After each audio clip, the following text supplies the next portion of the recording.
All right, gentlemen. How's everybody doing this morning? Not too bad. Not too bad. Could be worse, I suppose. How about you, Drew? Doing great, doing good. Glad to be sitting here with you boys.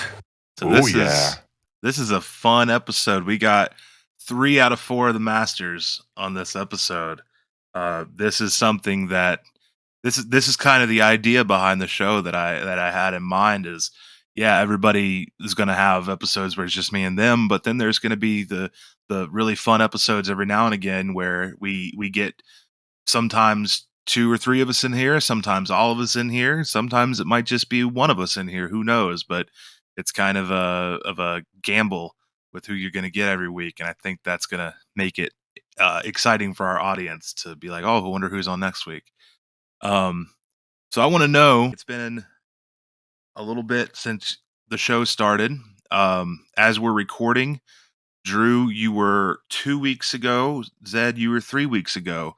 How do you Yeah. guys feel now that the show is starting to take out, like get going and kick off? And I think this right here is episode actually 6, I believe. Maybe five. Wow. Damn. Five. It's either 5 or 6. So I mean, we've gotten a few under our belt at this point. So how, Zed, how are you? You were the first ever master to be revealed. How are you feeling about this so far?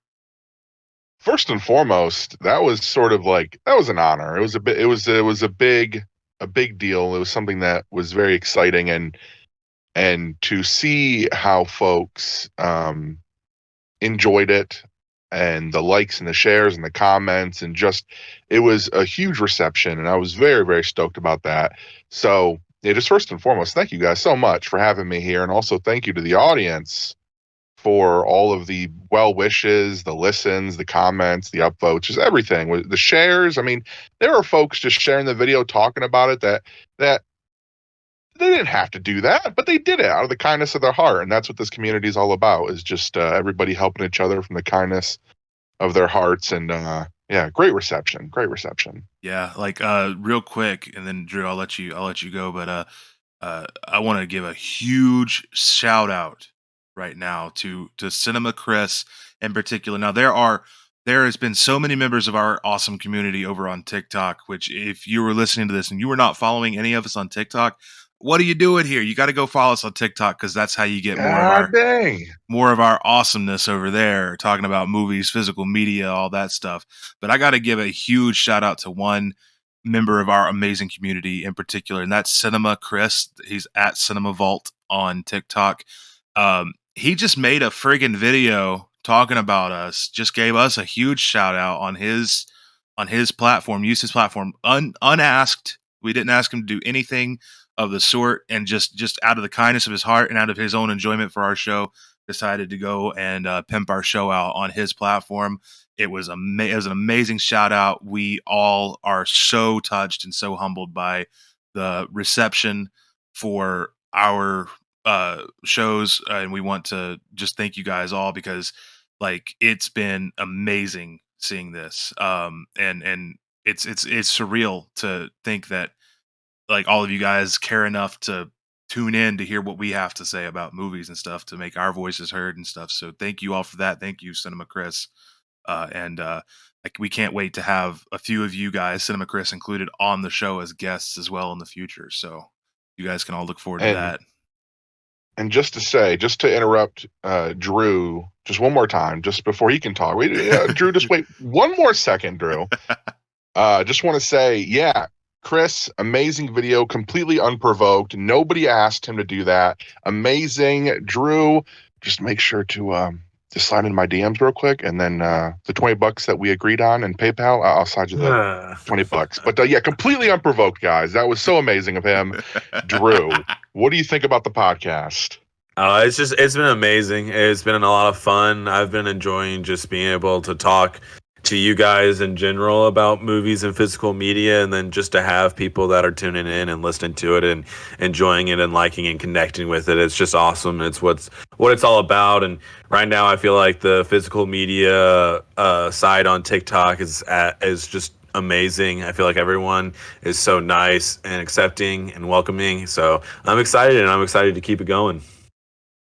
Heck yeah. Absolutely. Well, I as the person, the this being my brainchild, I have to give a huge personal thank you to each of the guys that are in this that I have so affectionately call my peanut gallery, Hmm. my fellow masters of matinee, Zed, Drew, Teo. Teo's not here today, but all three of you guys, we've had amazing episodes, and I don't have a drink here to cheers, but to many more with you guys because this is an absolute Sir. blast. Huzzah! Skull. Um, Skull. so Drew actually has a water bottle. Okay. All right. So being that this is not just a movie podcast, it's a movie podcast with an emphasis on physical media, I want to go over what everybody has picked up. Not like every pickups, but just kind of like the notable ones, the ones that you're kind of digging and feeling more since the last time we spoke. So, Drew, if you want to start us out, what have you picked up lately that you're pretty stoked on? So I could not wait. I immediately went to Barnes and Nobles the second that the 50% off sale happened. I have a pretty stacked Barnes and Nobles next to me, luckily. So I just went in there and I picked up a handful of things that I'm pretty excited about. I got another Terry Gilliam movie. I'm a huge fan of him. It was The Adventures of Baron Munchausen. I just watched that last night. It was Baron amazing. Baron Munchausen. Munchausen, yeah. Um, it was amazing. It was fun. It was imaginative. But other than that, I got the Thelma and Louise 4K.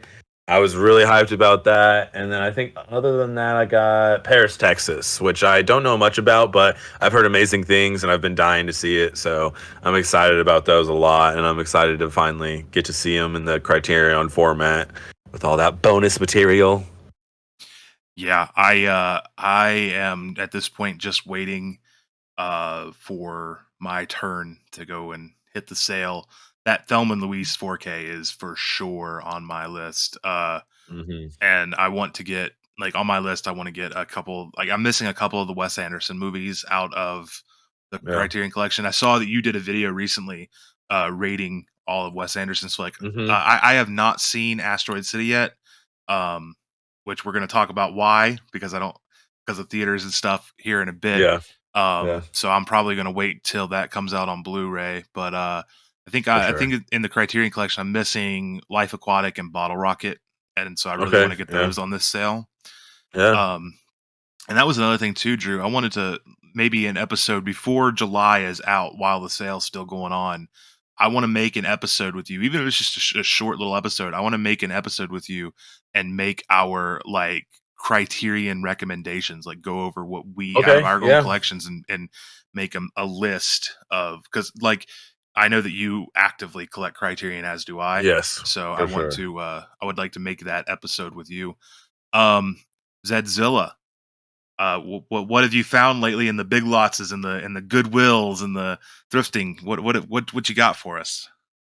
Yeah, baby. So, Mhm. as of recently, Zed's been sort of out of commission when it comes to going out and about hunting, but I did do a couple purchases on eBay, and I think the one that is most of note, at least for me, is I got this Peanuts, Charles Schultz's Peanuts, Mm-hmm. Charlie Brown. I got probably the three most notable specials, which is the Thanksgiving, Christmas, and Halloween specials. You know, I guess several years back now. I mean, I don't know how long Apple TV or Apple Plus or whatever they call it Mm-hmm. has been a thing, but they bought the rights, the distribution rights for a lot of the Charles Schultz library. So a lot Mm-hmm. of the Peanuts are now exclusively shown on Apple TV, which I think is a real shame because for, the 40, 50 years that it was almost exclusively shown on ABC, I felt was kind of like let's call it like a fundamental right for, just people in general. I mean, kids and adults alike to watch something like that every year and for it to be now exclusively on a streaming platform through a paywall. I know not everybody has ABC, but I think a large majority of people have access to ABC over Apple TV. So for that to go away, I felt was just really alarming and also just saddening. So my goal is to just buy up as much Charlie Brown as I can so that I have them in my collection, not just because I'm a huge Charlie Brown fan, but because I think it's just something that we need to enjoy every year. It's sort of the feeling that I had with them being Apple, or no, them being Max, HBO Max. Warner Brothers bought Sesame Street. So Sesame Street is Mm-hmm. no longer public access. Mm-hmm. It's behind the paywall of Max. And that I think is even more of a shame. Like Sesame Yeah. Street should be available to anybody and everybody. And if Max came out and said, "Hey, we're going to go the Peacock route and, there's going to be certain things that are available to everybody, but you still have to download our app," cool. But Max hasn't that, and Sesame Street is just not accessible to kids nowadays. S- It's just like a lot of those things. I think they should be for everybody. to be fair, and I don't like to be the guy that defends Apple because I don't like Apple, but to be fair to Apple, when the holidays did come, I'm like 99% sure they did make it to where you could stream those Peanuts movies. Like at Christmas time, you could stream Charlie Brown Christmas, and at Halloween time, you could stream Great Pumpkin, Charlie Brown, and stuff without Okay, having to pay cool. for a sub. Like you just had to have an account, and it didn't have to be an active Sure. sub, and they made it free. Which is Okay. how like if a streamer does that, then I'm still like, oh, I'm a little bit scared because they might not always do it that way. Because I think even after the season was over, then you had to go back to like they went back to paywalling it. Um, Yeah. but I mean, to their credit, they did at least do that because they realized that these movies are beloved. These TV movies specials They're are absolutely traditions. beloved and they're traditions and stuff. And they didn't want to do that. The only problem that I have is that it's not more that they put it behind a paywall when it's off season. It's that they don't, there's still millions of Americans out there that don't stream. Like streaming, yes, it is Yeah. now taken over for the most part, but they're like the people who probably the old heads who hold those movies, really, they watched them probably when they first freaking aired, Mm-hmm. probably are not streaming, especially not streaming on Apple TV Plus. They can't even freaking work the Roku. You know what I mean? Yeah. Yeah. Like, No. I don't mean to say that to be offensive to anybody who loves those That's just movies, how but it is. but like, there's still millions of people out there who don't stream. So they took I that away from television stations being able to play those shows. And I wonder how many Jims and Judys over the years have gone to, like, imagine that first year when A Charlie Brown Christmas didn't air, and those Jims and Judys, going to ABC, and just the disappointment and just like the confusion Right. that must have washed over them when they're like, this has been airing for decades of my life. Mm-hmm. Where is it? Every Like, year I was growing up. so it's one of those things that I want to just have that library. And luckily I've already had, a good chunk of the Charlie Brown stuff since I am a big fan of the Peanuts. But that box set was too good to pass up. The three, I think, the most prominent, the most beloved specials. So I picked that up. Everything else is not really of note, just little things here and there. But that right there had value to me. So Which ones what about were it? What was it? Was it Halloween, Thanksgiving, and Christmas? Yeah, it was Halloween, Thanksgiving, and Christmas. And there's other really great, like, I don't think there's a bad special, but those I think have No. the most sentimental value, the Mm-hmm. most Right. again, tradition around them. It's one of those things that when those holidays come around, before I go to bed that night, I'm popping that in and spending the 25 minutes to revisit, Linus and the Pumpkin Patch. Right. That's Right. just what I'm gonna do. So And just wanted to have those available.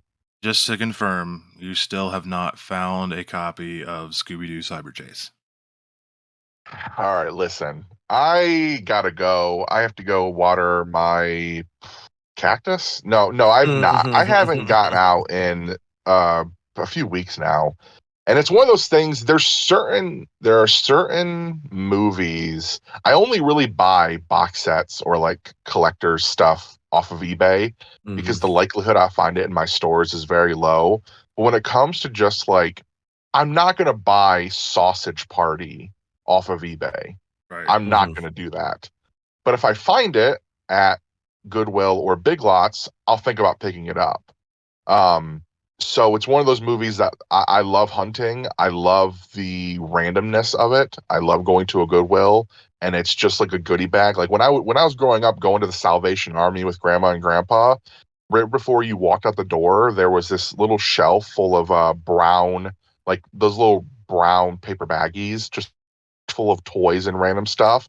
And from the price of $1 to $5, you could pick out the different ranges of these goodie bags. That's what going to Goodwill for me is like. You never know what you're going to get. You may score a really great box set there, or you may come home with a pile of movies that were what do you guys call them when you like blind buys? Just a pile of blind buys that you're like, well, there's nothing that I wanted necessarily, but these looked interesting. And that's what I love about Goodwill is just you never know what you're gonna get. Right. So just so the audience knows, because we haven't talked about this on pod yet. If you guys know us, you know that Zed and I are Wonder Twins. We look similar. Amen. We have similar personalities, and we make very similar content on the TikTok. So we have a bet going. The first person who can find a copy of Scooby-Doo Cyber Chase is the Supreme Wonder Twin. And Zed, if you buy it off of eBay, that's cheating. You have to find it in the wild. Whether Oh, I absolutely would not. I would not do that. It has to be in like a Walmart bin, or which you don't even have a Walmart. So it has to be like at Walmart, at a Goodwill or somewhere like that, or a Target or wherever you're gonna get your movies. But it has to be out in the wild, physically hunting for it. But we have a bet: whoever gets a copy of Scooby-Doo Cyber Chase, and it can be on VHS too. It can be on VHS, DVD. I know there's no Blu-ray of it, but it can be on tape or on disc. But whoever finds that copy first is the superior Wonder Twin. I already owe Cinema Chris that $20 for the. Or sorry, I shouldn't say that here. No. Oh, shh. No. So I already owe him $20 for something completely different. So I'll just slide him an extra 10 to buy Cyber Chase off of eBay for me because technically I wouldn't be buying it. So easy peasy, Chris. $30 coming your way, baby. PayPal down in the comments. No, I mean, I can send my copy to either one of you real quick. You know. Oh, you have? You have a copy? Yeah, I have a copy of the Cyber Chase. Oh man, it's wonderful. It's such. I love it. I won't say it's my favorite because that era of the direct video with Zombie Island and Cyber Chase and The Witch's Ghost and Alien Invaders, those are just something special. And I want them. I'm so close to completing that collection. I just need like The Witch's Ghost, Alien Invaders. I'm not close at all. I just named all of them and I'm not even close at all. The only one I have is Zombie Island. That's all I have. Oh, Zombie Island is so good. And then they absolutely ruined it with the sequel a couple of years back. They made a sequel? Return to Zombie Island. And it was one of those where they basically said everything that you remember the original, remember how good it was? That was basically a reality TV show and everything was fake. And it's like, no, what made those that era of Scooby-Doo so good when it came to the direct-to-video was no longer were there, bad bankers and thieves behind the mask. These were actual ghosts, actual zombies. These were actual monsters that the Mystery Inc. was facing off against. And that's what was so exciting. And then 20 years later, you're going to come back and be like, it was a reality TV show, like Snooki. And it's like, you got to be kidding me. Like, I love everything that Warner Brothers is doing with Scooby-Doo as of lately. Not everything. Scoob was not good at all. But like when it comes to the direct to DVD movies, they're so good. Scoob was bad. I didn't see Scoob. I didn't see Scoob either, but there's a lot of like praise for it that I saw. A lot of people liked it. What a lot of people really want is Holiday Haunt, which was the sequel that they were making for Max that was shelved alongside like Batgirl and all those movies. That was one of the Holiday Haunt was a finished movie, that they just shelved. A lot of people want to see that because it's Scooby-Doo. Scooby-Doo still has a massive Oh yeah. fan base. Even though a lot of his physical media and just media in general is behind paywalls, like through the DVDs and through I believe he has a show on Max, like where they go back to the celebrity guest aspect of it all, where each episode has like Whoopi Goldberg or Santa Claus and what have you. And then also the Velma series, which absolutely, That was rough.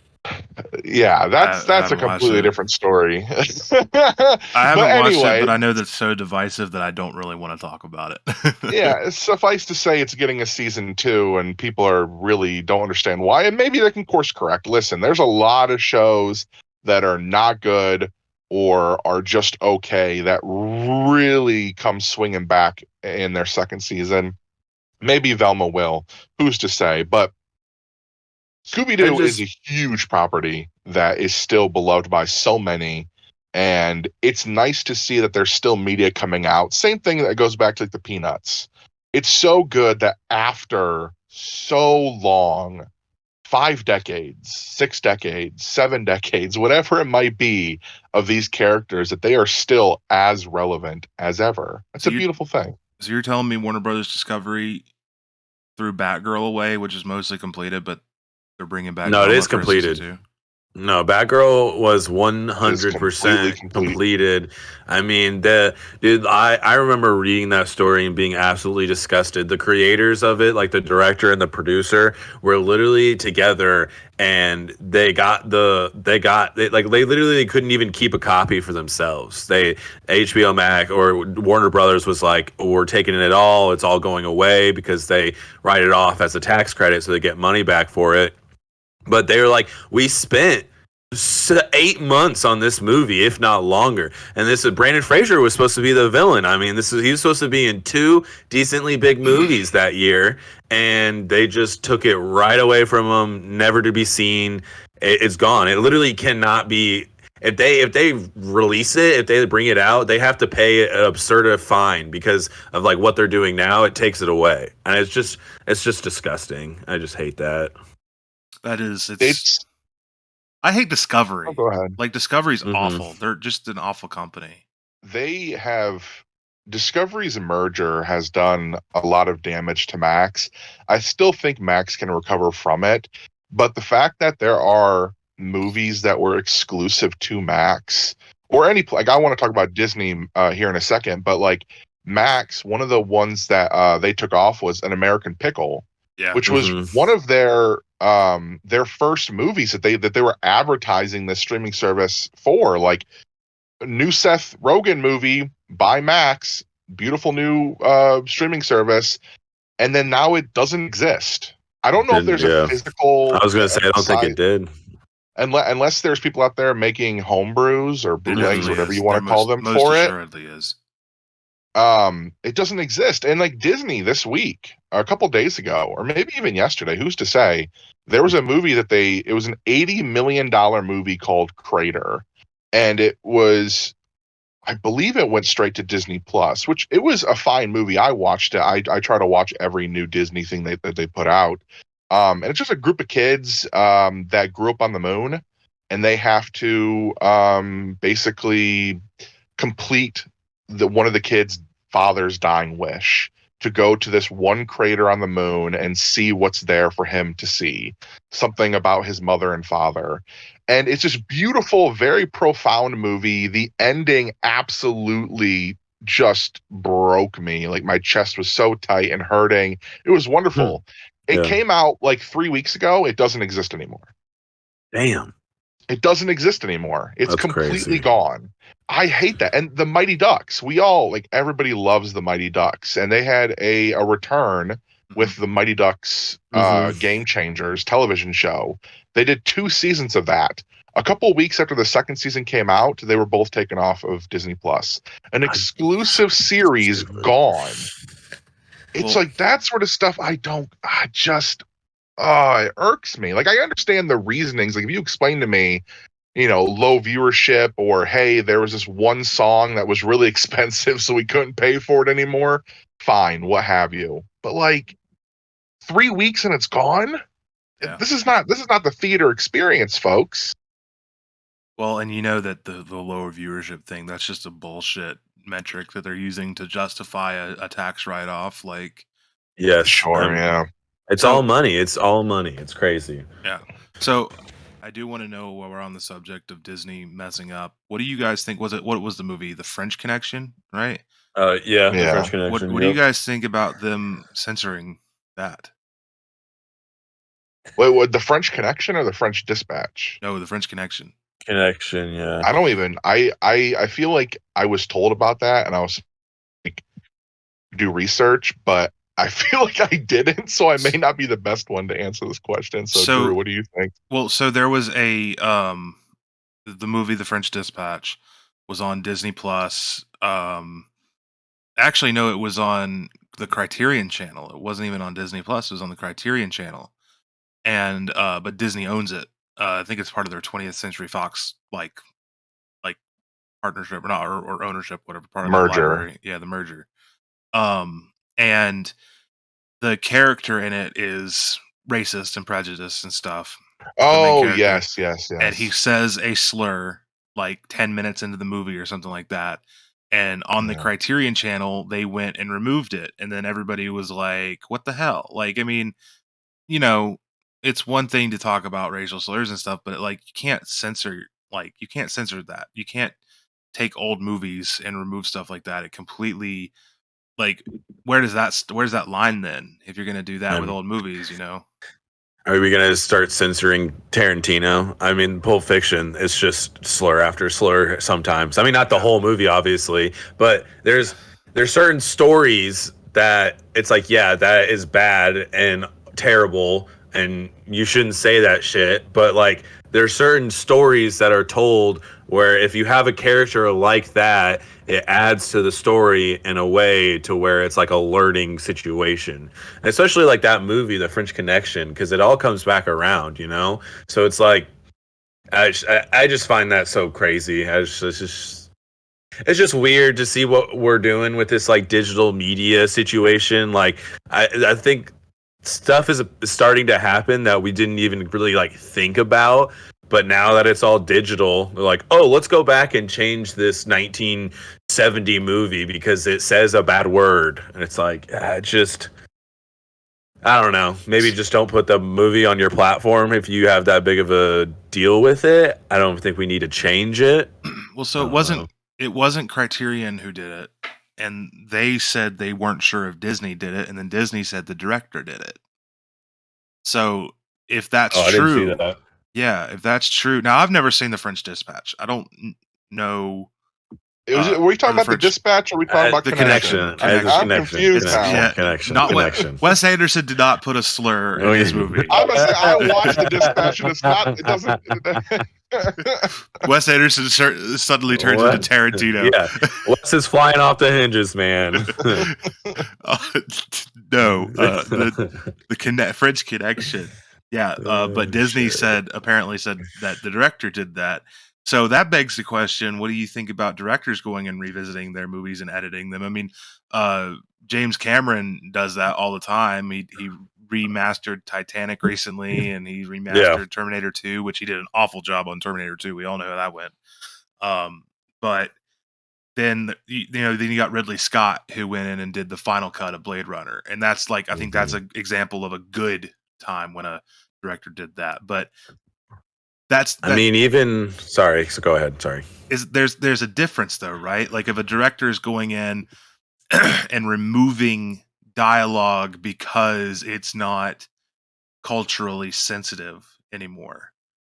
Yeah, There's that line there's that, and then there's going in and trying to revise the movie to make it more like, maybe like with Ridley Scott, in the 80s when Blade Runner was made, he didn't have um the ability, the technological advances to be able to make the Blade Runner that he wanted to make precisely. So now, a few years ago, he did have that technology, so he revisited it and he made the movie he yeah, wanted to make in the 80s. But if Harrison Ford had said a slur in Blade Runner, do you think Ridley Scott would have gone and removed it? And if so, would that have been okay? No, I don't think so. I don't think it would have been okay, and I don't think it's okay for them to remove it from French Connection either, because it's just, you can't censor things that have already released. It's the same concept of book burning. Yeah. It's ridiculous. We have to have art in this world, and to me, art must come from an honest place, an honest expression. And if you were trying to make a character that is racist, that character, and according to your vision of that character, uses a slur like that, then you should stand behind that, and you shouldn't backpedal or try to edit that or erase that from history 20, Yeah. 30 years down the line when that lingo might not be appropriate. Because it's so dangerous to me, because it's like, how do we know that a word that we say now in 2023, how do we know that in 2050, that word that's totally normal to us right now, that's in a bunch of our movies right now, how do we know Yeah. that that word won't be offensive to the future? You Oh, it know? will. 100%. It will. There will always be something that we say or do that will be offensive. There's not even a question there about that. I have a lot to say about this topic.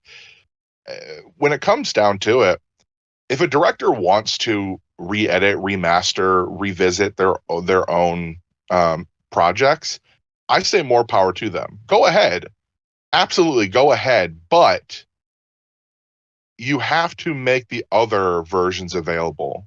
I don't know many streaming services that have the choice between director's cut. I know, like Blade Runner, I think the director's cut is on Netflix, but there should be a way, if Star Wars is on Disney Plus, you should be able to watch the original theatrical versions, the George Lucas revisited versions from like the early 2000s, and then whatever Disney did to them now. Like, you should have access to those things.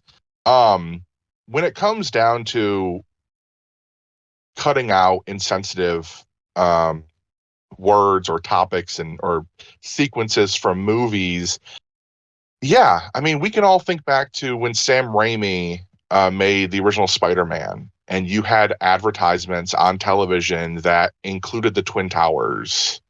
And it was right before 9/11 happened, and Spider-Man webs a helicopter in between the Twin Towers. And right after that happened, that was all pulled.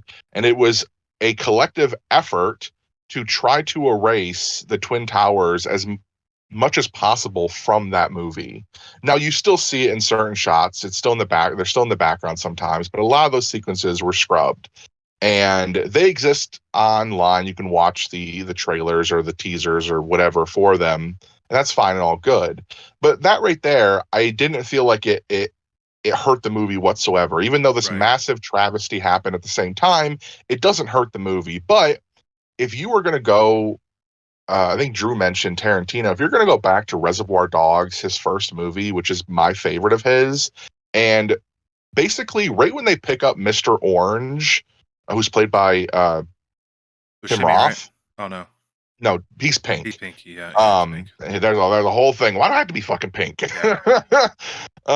When they pick up Mr. Orange, who is the undercover cop, spoiler alert, and they're all chatting and getting to know each other in the car, Mr. White uh, says a slur. He says the N-word. And it's one of those things that this character, you may like him, but he's still a bad guy. They're all bad guys. They're all bad people with bad intentions, and they have bad mindsets. So although you may enjoy the movie and you may like these guys from, like, they wear cool suits, and this is kind of a cool, like, they drive cool cars, and and whatever, they're not good people. So it's kind of a reminder to the audience of, yeah, you may like this because like, it's kind of a cool heist movie, and whatever, but they're still bad people. Like, eventually Mr. Blonde is going to cut a police officer's ear off, do 1,000 cuts all over his body, pour gasoline on him, and light him on fire. Like, all this stuff is going to happen. He doesn't get lit on fire, but he does get doused in gasoline. Those sorts of things tell the audience that this is still a bad guy. You may like him, or you can go like more recent with Inglorious Bastards, you need to dislike the Nazis, even though you're like, oh my god, this guy is wicked, and I love this character. Meaning, what do they call him? The Jew hunter, something like that. What do they call You talking about what's his name? Christoph Waltz Yeah, character? Christoph Waltz. Yeah, I think so. Um, he is the best character in the entire movie, but you have to hate him. So he's going to say things and do things that you despise, but you still kind of like him. Right. There are those moments in movies that the writer, the director has to remind the audience, no matter what is happening in this movie, no matter what misconceptions or whatever feelings you have towards certain characters, there's still a line between bad and good. Maybe Mr. White isn't a bad guy, but he still uses derogatory terms. He still uses all these things that you have to you have to know about it. You have to know, like, oh, you may not want to be around this guy. It reminds me of There's that in Wreck-It Ralph, where he's like, where they're like, just because I'm a bad guy doesn't mean I'm a bad guy. But in these movies, in this case, yeah, they're bad guys, but they're also bad people, man. They're not supposed to be like idolized, like people absolutely like Tony not. Montana and stuff and Scarface. Yeah, he's a cool character, but he's still dealing cocaine and killing a bunch of people. Absolutely. Drew, where do you stand on this? What's your piece on this? Oh, I mean, there's like two totally different ways. Like when it comes to like editing movies, there's the way you were talking about with Ridley Scott, and even like Francis Coppola when it comes to Apocalypse Now, because there's 3 different versions of that movie. And the last version is the final cut. That's his favorite version. He's like, I took the extended cut, I took the regular cut, and he's like, I took it down, I enhanced things, but he didn't change any of the script or anything. And that's the same with Ridley Scott. He didn't change any of the fucking script. It was just all of like adding to it or making it look better. So when it comes to that, I really don't mind. But I mean, if we really want to talk about like certain words being like you can't say anymore, the early 2000s was filled with the R word. R word this, you are being an R word. It's just that's everyone said that. Everyone said it. Everyone. And then one day people were like, that's like offensive to mentally handicapped people because you're degrading them and making it seem like it's this terrible thing that's just who they are. So now you don't get caught dead saying that. So it's like, are we going to go back to the early 2000s to every single comedy movie that was ever filmed? Basically, I mean, I'm over exaggerating, obviously, but like that was heavily influenced in our culture, that word, for a long time. So it's like, you're not going to know, you're not ever going to know. And I don't think people should go back and change it. I feel like it's almost like historical thing too. It's like, look at what we were doing and it was wrong and we moved on, and now you can't catch it in a movie unless it's a really, really bad guy that you're not supposed to like that's being a piece of shit. Right. So I just think there's certain times where it's needed in a story, and if it makes sense for that story, then I don't see an issue with it. But if it's just people just being just I don't know, if it's just like over the top or whatnot, then obviously like I'm kind of over it. But I don't know. I feel like Tarantino loves riding that line of like making it to where, especially like Django Unchained. I remember when that movie came out, people had such a huge issue with that movie. And even people were asking like Samuel L. Jackson about it. And Samuel L. Jackson, so it was DiCaprio, it was Leonardo. He was really hesitant on saying the N-word that much. He was like, I don't like it. I don't like to say it. And Samuel L. Jackson goes, motherfucker, you're at work. Work. If that's the script and that's what Tarantino wants you to say, then do it. Ain't no one gonna give a fuck. And I was like, okay, well, if Samuel L. Jackson is telling you that, then obviously it relates to the story. Like where they are, the location, the time period. People let that word fly because of the time period. Like, it is what it is. It hurts hearing it, of course, but that means you're a good person. If you hear that and you're like, I don't like that, that's such you're a good person. Good job. That's such a good point. Oh my God, Drew, that's an amazing point.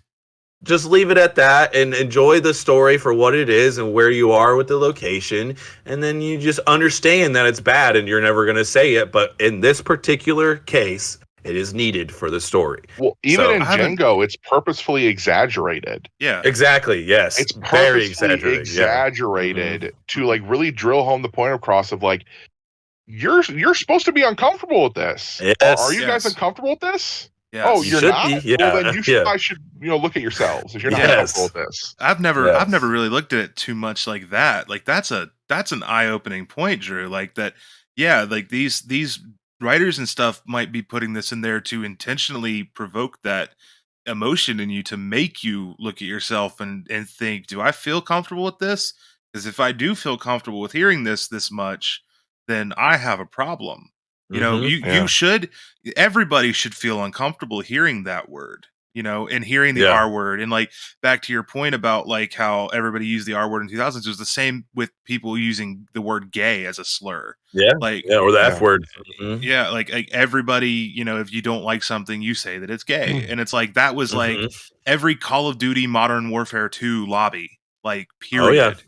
And so it's like one of those things. It's like, yeah, that's such a good point. To be like, man, if you have such a bad problem with this, then that's probably a good thing because that means you're a decent human being.